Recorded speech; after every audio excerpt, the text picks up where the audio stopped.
لكم سر، بس قسما بالله إذا بتاخدوا هالمقطع وبتحطوه على الانستغرام هي آخر مرة رح أقلكم سر، لأنه أنس حيقتلني. أهلا فيكم بفيديو جديد.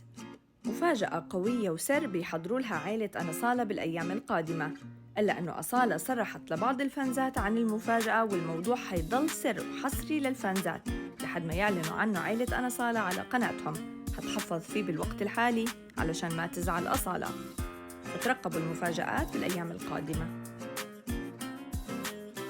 واو، ليكو الطقم لبست لميلا التياب اللي جبتهم من بامبيني. وليكو shoes. Let me see your shoes.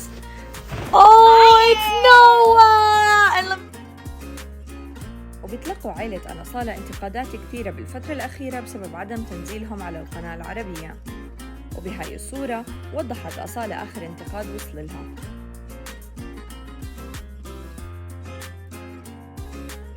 أما غيث مروان وسارة فوضحوا بستوري عن إشاعة خطوبة سارة، وإنه هالكلام ما إله أي أساس من الصحة، وإنه كان مجرد ابن خالتها وبتتصور معه. وصراحة أنا ما حبيت أبداً أتناقل الخبر، لأنه ما بحب أسلوب الفضيحة ونشر الأسرار مثل بعض القنوات. وحتى والدة سارة ردت على السؤال بالنفي، وإنه مجرد قريب وما في أي علاقة بينه وبين سارة.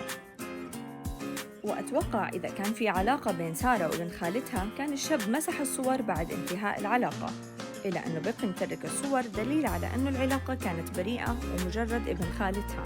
وجميع أهل سارة متابعينه وما لغوا متابعته على إنستغرام. يا جماعة، انتوا قاعدين عم تطلعوا علي اشاعات انه انا كنت مخطوبة قبل وخاينة وتركت فلان مشان غيث. اول شي هاد بيكون ابن خالتي، ما في شي. وانا امتى بدي لحق اخطب افسخ؟ هذا اول واحد بنخطب له. بس اشاعات بشرفكم، بس اشاعات. الخيانة وما تدري ما الخيانة. بتمنى يكون عجبكم الفيديو. لكل الأخبار والأسرار تابعوني، فعلوا جرس التنبيهات وانتظروا القادم أول بأول. شكراً لكل حدا بيحط لي لايك أو بيترك لي تعليق، ودمتم بخير.